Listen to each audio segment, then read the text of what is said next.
फिर आपका बहुत बहुत स्वागत है हमारी नई क्लास के साथ। आज की क्लास में हम जो पढ़ने वाले हैं, आज हम पढ़ने वाले हैं clock, mirror image of clock, घड़ी का दर्पण प्रतिबिंब। देखो एक क्वेश्चन आपके एग्जाम में इसका बनता है, ठीक है। तो देखो मिरर इमेज, जब मिरर की बात हो रही है तो हमेशा ध्यान रखना कि आपका जो चित्र आएगा एग्जाम में उसमें इस तरीके से एक वर्टिकल पोजीशन के अंदर आपके पास इस तरह से एक डायग्राम बना होगा, इसका मतलब है आपका दर्पण, ठीक है। अगर आपका इस तरीके से लाइन बनी हो तो इसका मतलब है वाटर, मतलब जल, ठीक है। तो बात हो रही है अभी दर्पण की, और दर्पण में हम स्पेशली पढ़ने वाले हैं घड़ी, कि भाई घड़ी का दर्पण प्रतिबिंब कैसे बनेगा। तो देखो मैंने आपके सामने घड़ी बना रखी है और हमारा प्रश्न क्या आएगा, हमारा एग्जाम में प्रश्न आएगा कि एक घड़ी का वास्तविक समय 3 बजे का है, एक घड़ी का वास्तविक समय 3 बजे का है, तो बताइए इसका दर्पण प्रतिबिंब क्या बनेगा।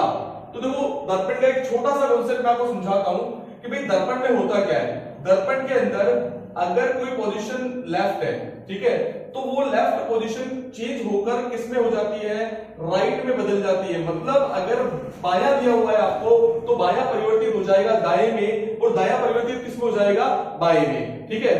और दूसरा, अगर आपसे बोल दिया जाए कि भाई टॉप और बॉटम में क्या होगा, तो भाई टॉप और बॉटम में कोई भी परिवर्तन नहीं होगा, टॉप और बॉटम में कोई परिवर्तन नहीं होगा, ये कांस्टेंट हो रहेगा, मतलब स्थिर रहेगा।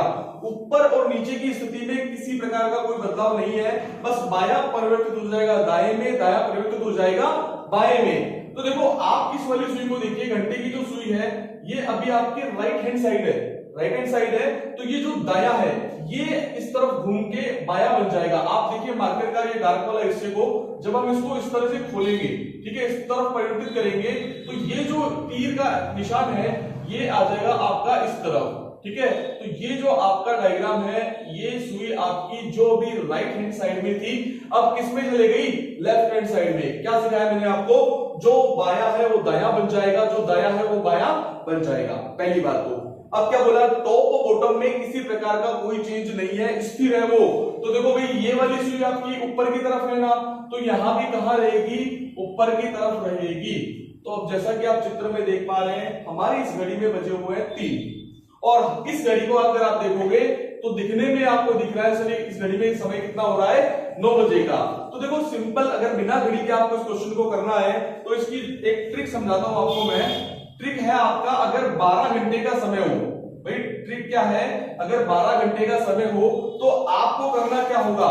देखो मैं एक बार इसको मिटा देता हूं फिर बताता हूं आपको।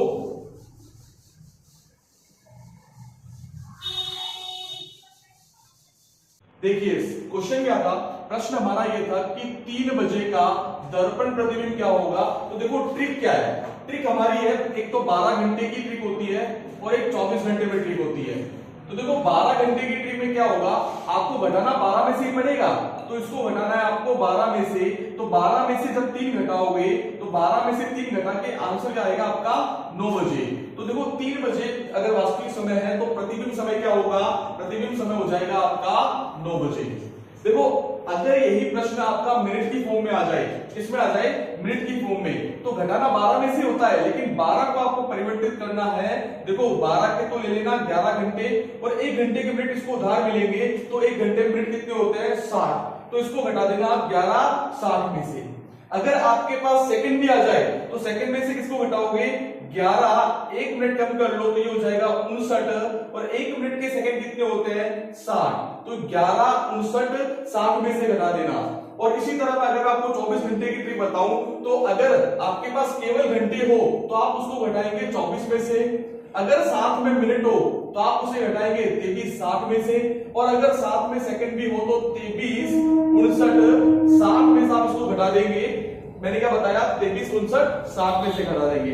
देखो एक प्रश्न लेते हैं, एक प्रश्न और लेते हैं कि यदि एक घड़ी का दर्पण अगर आपको निकालना है, दर्पण प्रतिबिंब उस, अगर इस घड़ी में वास्तविक समय 4:35 का है तो सर इसका दर्पण प्रतिबिंब बताइए। तो मैंने क्या बताया, अगर आपको घंटे के साथ मिनट दी गई है तो आप इसे 11 60 में से घटा देंगे, तो 11 60 में से अगर आप 4:35 को घटाएंगे तो देखो भाई 60 में से अगर आपका 35 जाएगा, तो देखो भाई 60 में से 35 गया तो बचा आपका 25 बच जाएगा, और 11 में से 4 गया तो कितना आएगा तो आ जाएगा आपका 7। तो इसका आंसर क्या आ गया 7:25।